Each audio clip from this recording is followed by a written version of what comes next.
உங்கள் வீட்டில் இட்லி மிச்சமாயிடுச்சா? கவலையே வேண்டாம், ஏன்னா இது ஒரு லெஃப்ட் ஓவர் ரெசிபி. இந்த ரெசிபியோட பேர் பார்த்தீங்கன்னா கொத்து இட்லி. எப்படி செய்யுதுன்னு பார்த்துடலாமா? வாங்க வீடியோக்குள்ளே போகலாம். ஃபர்ஸ்ட் அடுப்பு பற்ற வச்சுக்கோங்க. அதில் ஒரு கடாய் வச்சு தேவையான அளவு எண்ணெய் சேர்த்துக்கோங்க. ஃபர்ஸ்ட் ஸ்டெப் பார்த்திங்கன்னா நான் வந்து ஃப்ரைட் ஆனியன் செய்ய போகிறேன். ஸோ அதுக்கு ஒரு ஹாஃப் ஆனியன், பாதி வெங்காயத்தை நான் சேர்த்து நல்லா கோல்டன் ப்ரௌன் வர வரைக்கும் நல்லா வதக்கி எடுத்துக்க போகிறேன். இதுக்கு தேவையான எல்லா இன்க்ரீடியன்ஸும் டிஸ்கிரிப்ஷன் பாக்ஸில் கொடுக்குறேன், கண்டிப்பாக செக் பண்ணி பார்த்துக்கோங்க. பட்டை, கிராம்பு, ஏலக்காய் சேர்த்துக்கிறேன். அது கூடவே பூண்டு, இன்னொரு ஹாஃப் வெங்காயம், ஒரு பச்சை மிளகாய், ஒரு 2 கொத்து கருவேப்பிலை சேர்த்து நல்லா சாட்டே பண்ணிக்கிறேன்.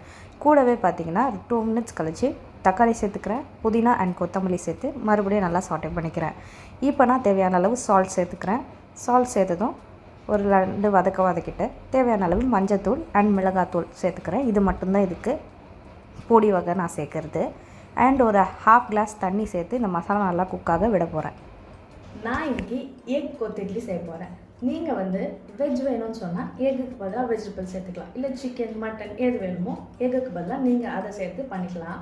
இல்லை எனக்கு எதுவுமே வேணாம், பிளெயினாக தான் வேணும்னு சொன்னீங்கன்னா இதுக்கு முன்னாடி நீங்கள் பார்த்தீங்க இல்லையா, ஸோ அந்த ஸ்டேஜ்லேயே நீங்கள் கட் பண்ணிக்கணும். அந்த வெங்காயம், தக்காளி, மசாலா அந்த ஸ்டேஜ்லேயே கட் பண்ணிவிட்டு நீங்கள் டேரெக்டாக இட்லியை சேர்த்துட்டிங்கன்னா உங்களுக்கு இட்லி கொத்து இட்லி ரெடி. நம்ம இன்றைக்கி பார்க்க போகிறது முட்டை கொத்து இட்லி. ஸோ முட்டை சேர்த்துக்கலாம். முட்டை கொத்து இட்லி 2 இட்லிக்கு 1 முட்டை கணக்கு. முட்டை சேர்த்துட்டு தேவையான அளவு உப்பு, மிளகாத்தூள் சேர்த்துக்கிறேன். நீங்கள் மஞ்சத்தூள் கூட சேர்த்துக்கலாம். கொத்து இட்லிலாம் பார்த்தீங்கன்னா பெருசாக எந்த ஒரு டிஃப்ரென்ஸும் கிடையாது. கொத்து பரோட்டா நீங்கள் ஆல்ரெடி கேள்விப்பட்டிருப்பீங்க, சாப்பிட்ருப்பீங்க எல்லாம். கொத்து பரோட்டான்னு சொல்லும்போது பரோட்டாவை பிச்சு போட்டு நல்லா கொத்தணும். அந்த சால்னாவோட அது மிக்ஸ் ஆகி வரது தான் கொத்து பரோட்டா. ரொம்பவே டெலிஷியஸாக இருக்கும். அதே போல் தான் இந்த கொத்து இட்லி எந்த விதத்துலையும் கொத்து பரோட்டாவுக்கு குறைஞ்சதில்லை. ரொம்ப ரொம்ப சூப்பராக இருக்கும். அதை நம்ம கொத்துறோம் இல்லையா, அந்த வேலை கூட இதில் இல்லை. பிகாஸ் நம்ம இட்லி உப்புமாக்கு பண்ணுற மாதிரி நல்லா உதுத்து இந்த மசாலோட அது சேர்க்க போகிறோம். ஜஸ்ட் அவ்வளோதான். ரொம்ப சிம்பிள் அண்ட் டெலிஷியஸ். முட்டை நல்லா குக் ஆனதும் உதுத்து வச்சுருக்க இட்லியை சேர்க்கணும்.